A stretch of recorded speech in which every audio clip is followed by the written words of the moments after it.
Good morning students. In today's session, we are going to see application of Boyd-Sievert's law. That is, we will solve some derivations and to identify the value of your magnetic field intensity. Here, we'll consider the problem. Derive an expression for magnetic field intensity at any point due to infinite long current carrying conductor. So, we need to obtain the expression for magnetic field intensity due to the at any point due to infinite long current carrying conductor. Consider this diagram. Here you have an infinite long current carrying conductor. So it is placed parallel to your z-axis. Since the current carrying conductor is infinite, we are going to consider a differential current element at point C, which is at a distance of z meter from the origin. So the differential current element is I into dl. This is the point where we wanted to, this is the point where we are considering the differential current element. And we are going to keep the point at this particular place. It is the place where we want to identify the value of your magnetic field intensity. Therefore, the point P is going to be the effect and point C is going to be the cause. Point C is at a distance of z meter from the origin. Point P is at a distance of rho meter from the origin along your y-axis. Now, according to Boyd-Sievert's law, we know that the differential magnetic field intensity dH is equal to I into dl. It is going to be the current element at the differential part divided by 4 pi r square cross product. So, in case of your electrostatics, we will be using dot product, whereas in case of magnetostatics concept, we will be using cross product. ACP. ACP is nothing but unit vector between your cause and effect. DH is equal to current element I into dl. What is dl? dl, it is taken all along your z-axis. So it is, we can write it as dz into az divided by 4 pi r square cross product with ACP. ACP is nothing but it is the unit vector between the between cause and effect. Now, once the diagram is drawn, you have to identify the coordinates of point P and the coordinate of point C. This is analyzed in circular coordinate, cylindrical coordinate system. Therefore, the point P, in the place of x-axis, it is at a distance of rho meter, and phi, it is making an angle phi from your x-axis, and z will be equal to 0. So, you can keep z as 0 or keep as at z, because the point P can be placed either here, anywhere along this 360 degree we can place the point P. And cos, here it is x-axis is going to be 0, y-axis it is phi, and z-axis it is going to be z. So when you identify this ACP unit vector, it is ACP is nothing but RCP divided by magnitude of RCP. RCP vector can be identified as effect distance minus cause distance. So when you do so, you will get here A rho vector minus z into az. This is rho into A rho vector minus z into az divided by root of rho square plus z square. Rho square plus z square is nothing but your r, distance r. Then you can write it dH is equal to I into dz into az divided by 4 pi r square rho into A rho minus z into az divided by r, where r is equal to root of rho square plus z square. And then from this, here when you look at this, it is going to have the field along z-axis. When you do a cross product, AZ cross product with A rho, AZ cross product with AZ. So when you do so, you will get the answer as, you can write rho phi z. In case of cross product, clockwise means it is going to be positive, anti-clockwise means it is going to be negative. We wanted to identify what is AZ cross product with A rho, and also we need to identify what is AZ cross product with AZ. When you have the similar coordinate AZ cross product with AZ, it is going to be 0. AZ cross product with A rho. So Z and rho, it is in clockwise direction. The third term is going to be your answer, that is A phi is going to be your answer. Since it is going to move in clockwise, we are going to put plus. Therefore, after this step, we are going to get I same as such, dz same as such. In az, if you multiply here and here, you will get rho into a5. This particular term is going to be 0. Why? Because az cross product with az is going to be 0, divided by 4 pi r square, and r is going to be r cube. Here we can vary this differential current element, differential elemental length we can vary throughout this z axis, because it is going to be your current carrying element. Therefore, if you are varying the point C at this particular place, the value of z is going to vary, which in turn the value of r will also vary. For example, if I consider the point over here dl, then the value of z will be from origin till this point, and at the same time from here to here the distance r matters. Therefore, the value of r and z will vary when you are varying the current carrying element dl. Therefore, we need to identify, we have to replace this dz and r cube with the new term. Like when you are varying from this triangle, you can consider this triangle OCP. From this triangle, you can write what is tan theta. Tan theta is equal to opposite divided by adjacent. It is going to be your theta value, because the angle theta is nothing but the angle made from your current element to the point under consideration is theta. So when you are identifying the value of tan theta, we will get tan theta is equal to rho by z, that is opposite divided by adjacent. From this you can identify what is your dz. Similarly, for the same triangle, if you find the value of sin theta, you will get rho divided by r. Sin theta is, this is the angle theta. For this theta, sin theta is opposite divided by hypotenuse, so rho divided by r.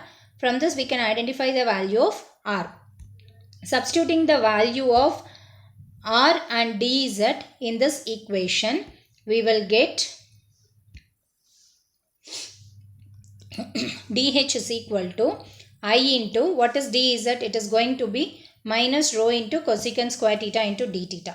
So in the place of dz, you can replace it with minus rho into cosecant square theta into d theta divided by 4 pi r cube. In the place of r, we have to substitute it as rho into cosecant theta. So r will be rho into cosecant theta. Dz is going to be rho into cosecant square theta. When you substitute it over here, we'll be getting the answer differential value of magnetic field intensity as dH is equal to I divided by 4 pi rho d theta by cosecant theta. Cosecant theta, 1 by cosecant theta is nothing but sin theta. Here theta will vary from 0 to pi or pi to 0. Theta is nothing but angle made from z-axis. It is going to be, your current carrying element can be varied all along your z-axis. So between 0 to 180 only it can vary. Therefore, we can take the value of theta as pi to 0 and sin theta into d phi. After solving, we will get h is equal to I divided by 2 pi rho into a phi.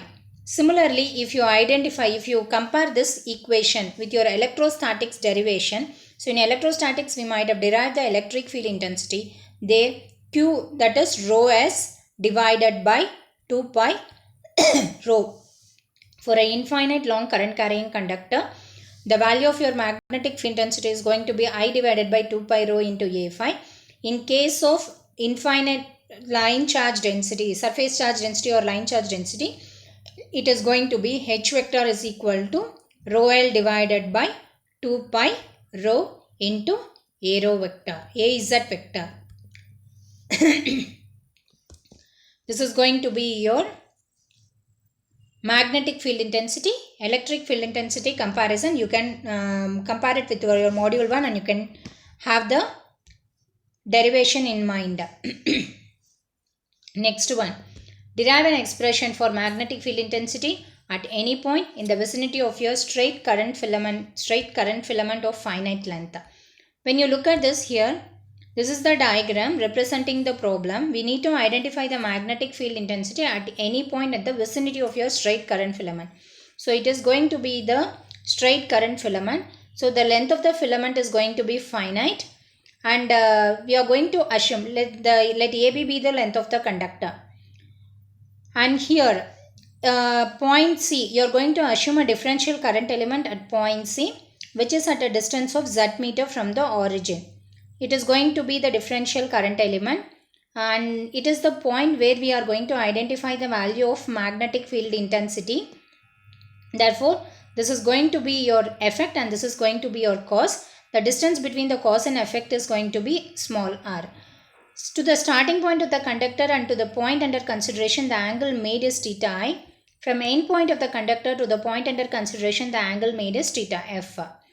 This point C is at a distance of Z meter from the origin, and we are going to place the conductor at a distance of H meter from the origin, and place the mark the ordinates of point P and point C.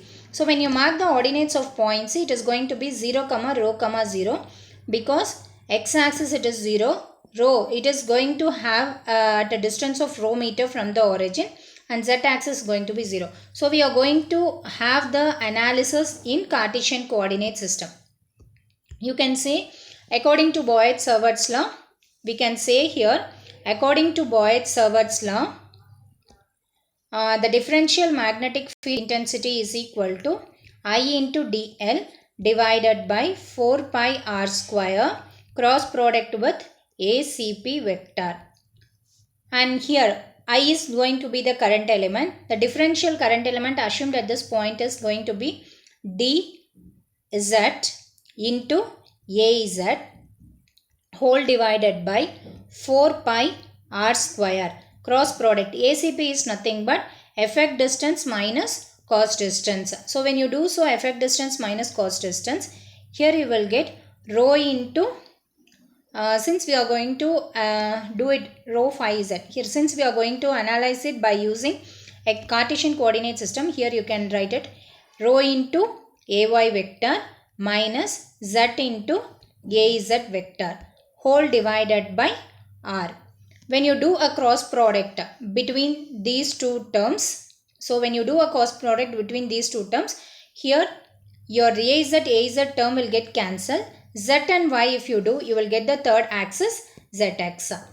When doing so, you will get the answer rho into AY. A is a cross product with AY. Here X, Y, Z. Z cross product with AY means it is moving in anti-clockwise. Therefore, minus AX will be the answer, minus rho into AX. After solving, we got the differential magnetic field intensity equation as minus I into rho divided by 4 pi r cube dz AX vector. Here we are going to change the value of dz. Why? Because the current element, whatever point shown over here, this is going to be the differential current element. This differential current element can vary from point A to point B. Therefore, if you are moving this differential current element to point A, your value of R is going to change, which in turn the value of dz will also change. Similarly, if you vary the current element to point B, here the value of dz will change and hence the value of R will also change. So, we need to identify the new value of dz and small r. When doing so, you will get the answer from the triangle tan theta sin theta. If you do so, you will get tan theta is equal to rho by z, and from this we can identify what is our dz. Similarly, sin theta, which is equal to rho divided by r, from this if you identify, you will get r as rho into cosecant theta. Replace the value of dz and r in the original equation, and after finding out, we'll get dh is equal to I divided by 4 pi rho sin theta into d theta. Here differential magnetic field intensity is with respect to d theta.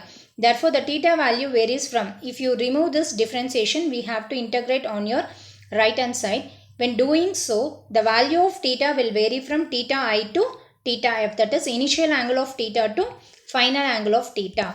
After substituting, we got the answer h is equal to I divided by 4 pi rho cos theta f minus cos theta I into minus ax vector. Here the differential current element theta I to theta f. Here minus ax is nothing but it represents only the direction. Direction is opposite to that of your original direction. Thank you, students.